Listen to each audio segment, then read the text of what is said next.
Welcome to This Explainer. Today, we're going to dive into the devastating chain reaction that led to, without a doubt, the most destructive conflict in human history. We're going to look closely at the prologue to World War II, examining exactly how the ashes of one global catastrophe provided the perfect fuel for an even greater, more terrifying fire. To make sense of how these dominoes fell, we've broken this down into 5 quick chapters. First, seeds of a second war. Then, Blitzkrieg swallows Europe. Third, the world goes to war. Fourth, home front and the resistance. And finally, turning the tide. Chapter 1. Seeds of a Second War. Let's jump right into this by starting with the bitter aftermath of World War I. If you look at this timeline, you can trace a direct path of instability, starting right in 1918. When World War I ended, Germany was left totally broken. They were stripped of their military, forced to give up territory, and slapped with this enormous bill for the costs of war. They were completely humiliated. Then, in 1929, the Great Depression hits and shatters the global economy. Millions of people are suddenly out of work. This widespread economic hardship, it was basically the perfect breeding ground for dictators. People were desperate, right? They wanted strong leaders who promised to make their countries powerful again.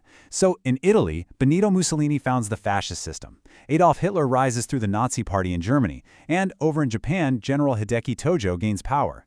These guys silenced all political opposition with an iron fist, rebuilt their militaries, and started aggressively expanding. We see Japan invading Manchuria in 1931 and Italy invading Ethiopia in 1935. The day of the dictators had officially begun. But Hitler wasn't just after territory. He actually sought absolute revenge. In his twisted mind, he blamed the Jewish people of Europe for Germany's post-war problems, and he set out to systematically eliminate them.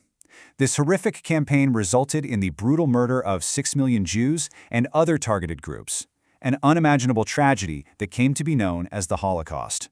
It's just a stark, sobering reminder of the devastating human cost of this regime. Before the entire world erupted into full-blown conflict, 2 massive military alliances were basically drawn in the sand. On one side, we've got the Allies, a coalition that eventually included Great Britain, France, the Soviet Union, the United States, China, Australia, Canada, and Greece, all trying to defend their territories. And standing against them were the rapidly expanding Axis powers, primarily driven by Germany, Italy, and Japan, along with Hungary, Romania, and Bulgaria. Just listen to this quote from Hitler. "Strength lies not in defense but in attack." That really hits the nail on the head regarding the aggressive mindset of the Axis powers. Now, initially, France and Great Britain tried this policy of appeasement. They were super reluctant to risk another massive war, so they actually kind of ignored Hitler's early aggressions, like when he marched troops into the Rhineland, Austria, and Czechoslovakia. They honestly hoped he'd just stop if they let him bend the rules of the Treaty of Versailles just a little bit. But as this quote makes crystal clear, Hitler had absolutely zero intention of defending. He was getting ready to strike. Chapter 2. Blitzkrieg swallows Europe. Let's see how those aggressive ideologies turned into terrifying action on the battlefield. Okay, so the big game changer here is Germany's brand new military strategy. On September 1st, 1939, Germany attacked Poland. But they didn't just casually march in. They unleashed Blitzkrieg, or lightning war. They used planes to literally obliterate the Polish Air Force on the ground and bomb their cities, which was immediately followed by these super fast-moving army divisions sweeping through the countryside. It completely shocked the world. Just 2 days after this invasion, Great Britain and France were like, okay, that's it, and officially declared war on Germany. Appeasement was totally dead. And this lightning war, it quickly overwhelmed Poland, Denmark, Norway, Belgium, and the Netherlands. Now, France thought they were pretty safe behind the Maginot Line, this massive series of underground fortresses on their eastern border. But the Germans, they literally just bypassed it by marching right through Belgium. By mid-June, German troops were parading through Paris while French citizens wept. And here's a crazy piece of historical irony. The new French leader was forced to sign an armistice with the Germans in a railway car at Compiègne. This was the exact same railway car in the exact same spot where Germany had been forced to face their own humiliating defeat decades earlier at the end of World War I. Talk about holding a highly calculated grudge, right? So with France fallen, Great Britain stood entirely alone. In July 1940, the German Luftwaffe began raining bombs down on Britain, targeting civilians in London for 8 agonizing months. Hitler assumed this would easily pave the way for a land invasion he called Operation Sea Lion. But, well, he severely underestimated the British Royal Air Force and their new Prime Minister, Winston Churchill. Even though they were outnumbered 3-1, the RAF fought back fiercely in the skies and miraculously repelled the invasion. It actually forced Hitler to call off the bombing and abandon Operation Sea Lion altogether. Chapter 3: The World Goes to War. Let's see how this conflict escalates from a European crisis into a truly global war. The war escalated globally through some massive strategic shifts. First, Hitler makes this fatal error. He betrays his non-aggression pact with Soviet leader Joseph Stalin and sends 3 million troops into the Soviet Union in June 1941. The Soviets eventually counterattacked and pushed them back. Meanwhile, the US is watching all this with growing concern. Congress desperately wanted to stay isolated and avoid another foreign war, but President Roosevelt quietly started sending financial aid and weapons to the Allies. Well, that isolationism absolutely shattered in December 1941 when Japan launched a devastating surprise attack on the U.S. naval fleet at Pearl Harbor. The very next day, the U.S. declares war on Japan. Then Germany declares war on the U.S. And just like that, the entire globe is completely engulfed in the fight. With America now fully in the fight, the fate of the free world rested heavily on these two vastly different leaders. You had Franklin D. Roosevelt, who is known to be fairly secretive and highly calculative, teaming up with Winston Churchill, who is famously open, expressive, and emotional. But surprisingly, they bonded incredibly well. When Churchill spent Christmas at the White House in 1941 to plan military strategy, Eleanor Roosevelt actually remarked that the two leaders looked like two little boys playing soldier. Their ability to just embrace those differences and work in lockstep was a huge advantage for the Allies. Meanwhile, back home in America, the sudden attack on Pearl Harbor sparked a wave of intense fear and anti-Japanese sentiment, and this led to one of the darkest periods in American history.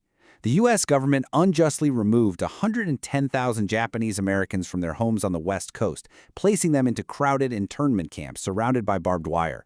They lost their homes, their businesses, literally everything. And the crazy thing is, there was never any evidence that even one of these citizens had been a spy. In fact, many of those detainees actually enlisted in the armed forces just to prove their loyalty to the country. Chapter 4: Homefront and the Resistance. While these massive armies are clashing abroad, everyday citizens were fighting their own crucial battles behind the scenes.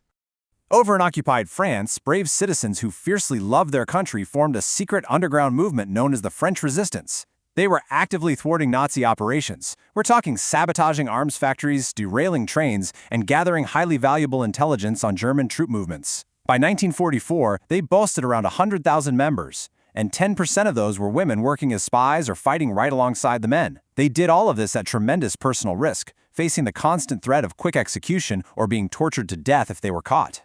Back in America, the societal landscape was shifting just as fast. With millions of men off fighting, an incredible 6 million women entered the workforce, many for the very first time. They were in the factories building munitions and airplanes to keep the military running. For women across the Allied nations, this essential war effort brought a profound new sense of independence and self-worth that they really had never experienced before. And truly, every single citizen was chipping in. The American public bought over $180 million in government war bonds to fund the military. They were transforming their backyards into victory gardens so farm crops could be sent directly to the troops. Kids and adults alike were holding scrap drives, literally recycling tin cans and aluminum into war products. They also dealt with really strict rationing of everyday items, things like butter, milk, cars, and gasoline, all to make absolutely sure the soldiers abroad had exactly what they needed to secure victory. Chapter 5: Turning the Tide. Finally, we reach the conclusion of this vast conflict and the ultimate collapse of the Axis powers. The turning point really arrived as the Allies started squeezing the Axis powers from multiple fronts. In North Africa, British commander General Montgomery handed a devastating defeat to Germany's clever tactician Erwin Rommel, the guy they called the Desert Fox, in Egypt back in October 1942. Jump ahead to December 1944, a totally desperate Germany launches this massive surprise counterattack known as the Battle of the Bulge, but it cost them dearly. By early 1945, the Allies were systematically closing in on Berlin. Rather than face trial, Hitler took his own life in an underground bunker on April 30th. Just days later, in May 1945, Germany formally signed an unconditional surrender. The war in Europe was finally over.